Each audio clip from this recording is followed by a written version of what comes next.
cerita cerita Raden Imam Sungse datang sakit halingi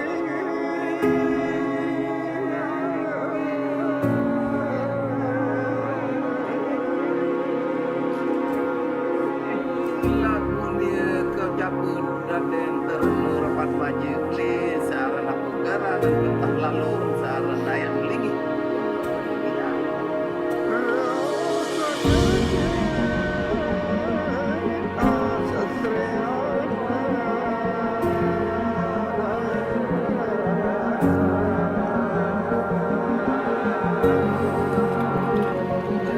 Raden terhijau Raden rapat maju satu mulut pasarean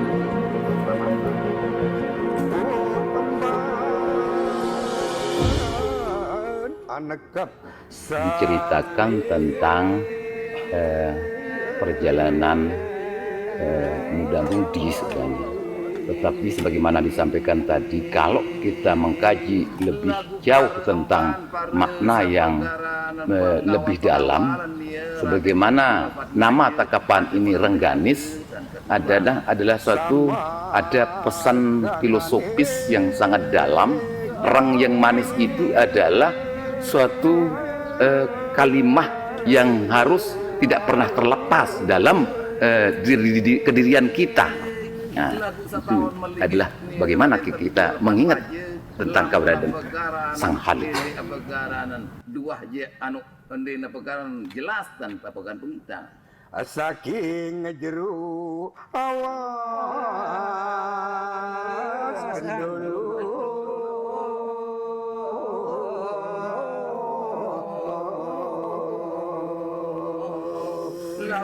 Pertama, saya ingin sampaikan bahwa Paosan ini adalah tradisi lisan yang berangkat dari tradisi tulis. Jadi tradisi tulis takepan istilahnya ini, benda ini namanya takepan ya. Tradisi tulis takepan ini ditulis di atas daun lontar dengan aksara Hana Caraka Sasak. Kalau kita bicara Hana Caraka, ada Hana Caraka Sunda, ada Hana Caraka Jawa, Hana Caraka Madura, Hana Caraka Bali, dan Hana Caraka Sasak.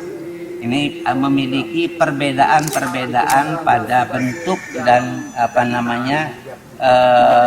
model aksaranya. Kingkang nyolong pusir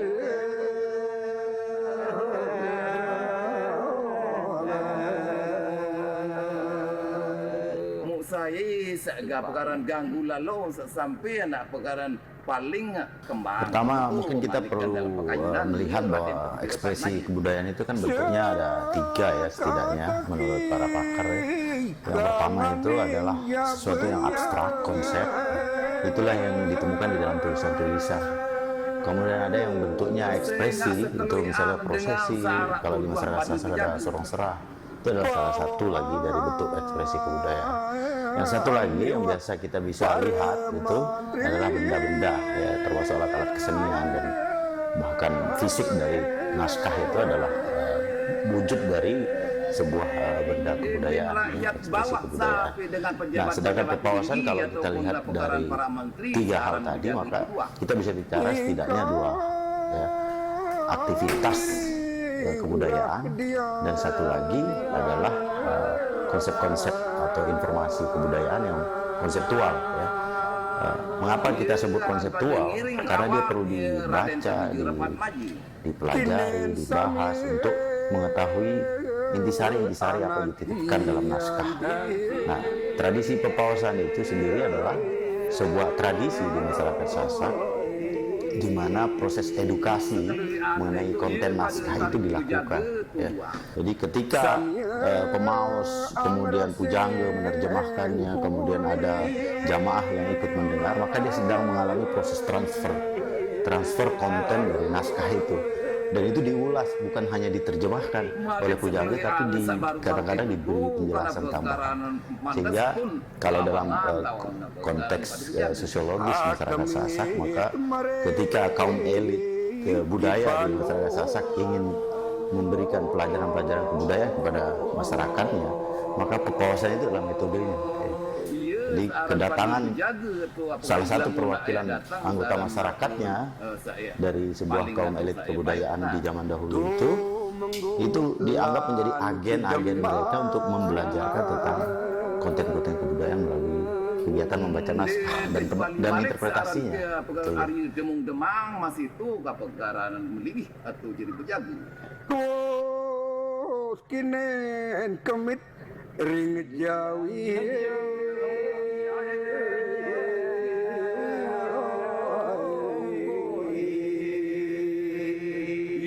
Pada minggu berjaga tuh dua. Tembang-tembang yang tadi ditembangkan itu berangkat dari naskah Rengganis. Nah, naskah Rengganis ini adalah tipe kedua dari naskah yang ada di Lombok. Tipe pertama tadi serat, kemudian turunan dari serat itu namanya kawitan. Nah, kawitan ini adalah bentuk resepsi kalau istilah teori sastranya. Resepsi dari karya sastra yang sudah ada. Menjadi hasil kreativitas pujangga asli di sini. Jadi kalau Menak itu tidak dikenal Rengganis, tetapi ada pada Menak ada berapa seri dari Menak itu. Salah satunya adalah Perjalanan Rengganis dan Repat Maje yang kemudian diresepsi oleh pujangga Sasak menjadi Takepan Rengganis.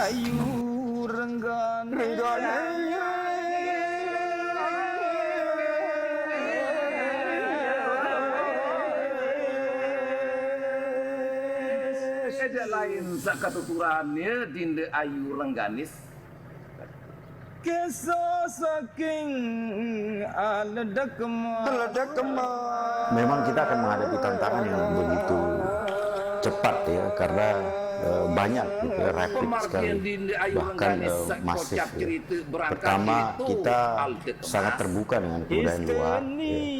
Dengan adanya internet, adanya media komunikasi, interface antara orang satu benua ke benua lain, pengaruh kebudayaan luar yang begitu pragmatis dan sederhana, bahkan kebudayaan pop itu membuat tantangan mempertahankan tradisi pepawasannya menjadi lebih besar.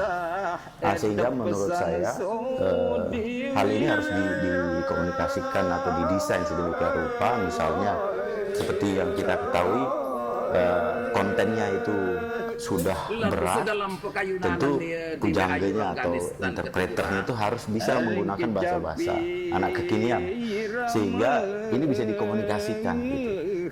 Sedangkan dulu itu juga sudah dilakukan, yaitu menyederhanakan bahasa sastra dalam naskah ke dalam bahasa keseharian masyarakat pada umumnya.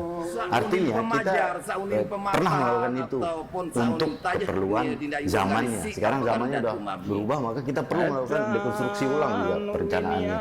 Jadi apakah gaya-gaya bahasa kekinian itu seperti apa, kemudian apakah generasi kita sekarang itu lebih tertarik pada visual dari naskah, itu juga menjadi sebuah tantangan. Berarti pepawasan juga harus menghadirkan efek baru mungkin di dalam tradisinya. Jadi kalau saya melihat bahwa tradisi itu dibangun untuk jangka waktu tertentu dan dia akan mengalami perubahan-perubahan sesuai dengan konteksnya. Kayun lalu Dinda Ayu Rengganis milian lalu bau kembang. Heni Rengganis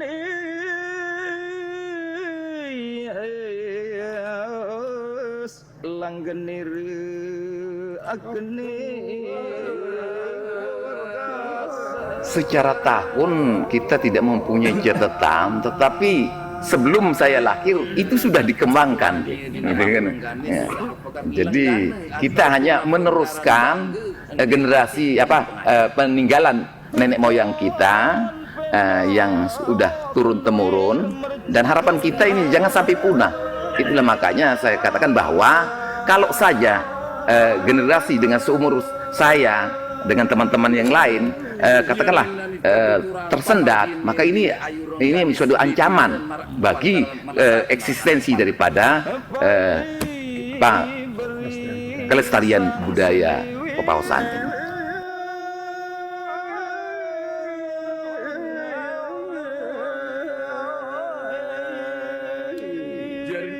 Apa karan margina nih pekan melesat apa kun awang-awang di ayurun kanis. Ini adalah institusi pendidikan sebenarnya yang digunakan oleh masyarakat kita di masa lampau. Maka kita hanya perlu melihatnya sebagai sebuah potensi media saluran belajar. Nah, bila masyarakat kita masyarakat muda sekarang diperkenalkan pada konsep bahwa ada suasana di mana orang duduk hikmat mendengarkan petuah-petuah nilai-nilai dari naskah, ya. Ini tentu mirip sekali dengan konsep misalnya kita lihat anak-anak sekolah sekarang, mereka ada pengayaan, ada diskusi, itu sebenarnya ini bentuk lain saja dari hal yang sama gitu. Tapi metode ini adalah metode khas yang kita punya.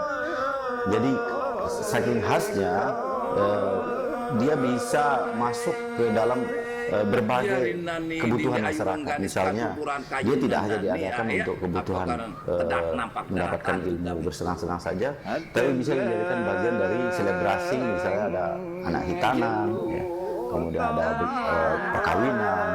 Nah, dia ditumpangkan di situ.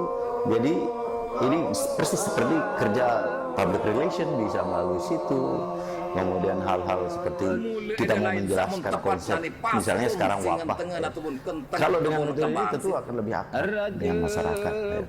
Tapi kembali lagi bahwa kita perlu mengkodifikasi ekspresinya sesuai dengan kebutuhan zaman.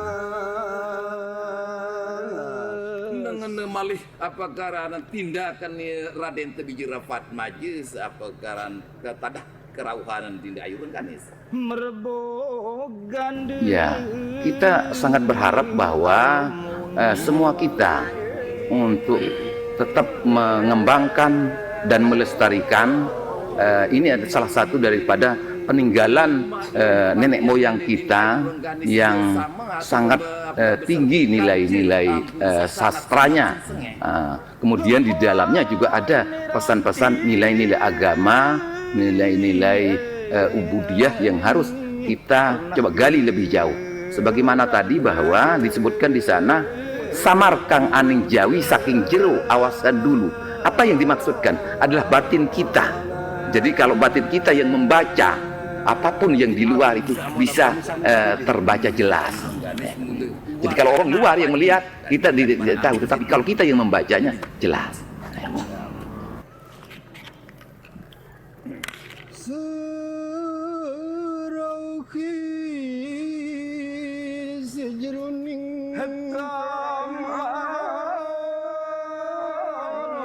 Pertama, kalau kita bicara Pepaosan sebagai tradisi membaca naskah kuno, maka hal pertama yang harus dilakukan adalah literatur tentang naskah itu dulu yang harus diperkuat, ya. Seperti yang kita ketahui, setidaknya ya masyarakat Sasak ini sudah memproduksi setidaknya 4.000 naskah, ya. Kemudian yang ada di tangan kita, artinya masih di dalam pengamatan kita mungkin ada sekitar 2.000. Di pemerintah provinsi mungkin mengoleksinya di museum sekitar 1.000. Tapi upaya untuk menjaga itu, ya fisiknya pasti rusak. Ya. Tapi yang kita harus jaga itu kontennya, substansi dari naskah itu. Maka sekolah misalnya diperkenalkan tentang bagaimana melakukan pemertahanan naskah, baik fisiknya, substansinya, dan seterusnya itu bisa dilakukan di level pemerintah. Kemudian apakah pemerintah harus bekerja sendiri? Tidak, banyak lembaga lain yang concern dalam hal ini, ya, digitalisasi, pembuatan mikrofilm dan semua itu sudah dilakukan oleh masyarakat pecinta naskah. Nah, tapi ada juga yang melakukan alih aksara, misalnya penulisan dalam Latin. Kalau itu saya quote on quote, kalau untuk dalam konsep naskah kuno, khawatirnya kemampuan membaca aksaranya yang hilang, tapi bisa membaca aksara Latinnya tetap ada gitu. Nah, seharusnya jangan dihilangkan, ya. Tetap dia dipertahankan seperti kita belajar Al-Quran, ada Latinnya, tapi kita harus bisa baca huruf hijaiyahnya, ya semacam itu. Nah, ini bisa jadi sebuah inspirasi untuk dibawa ke sekolah-sekolah. Ya. Kemudian bagaimana mempertahankannya yang berikutnya adalah ya kembali menghidupkan tradisi ini di dalam setiap acara pemerintah, ya. Bahwa ada acara ulang tahun PBB, orang baca naskah yang terkait dengan kelahiran misalnya, kemudian itu dibiasakan berulang, kemudian di sekolah-sekolah juga didorong melakukan hal yang sama. Naskah kan tidak hanya bicara naskah yang tertulis dalam jejawan, tapi kita juga bicara tradisi-tradisi lain dalam hal lisan, misalnya kita Bekayan dan seterusnya. Itu bisa disebarluaskan, direvitalisasi oleh sekolah dan pemerintah.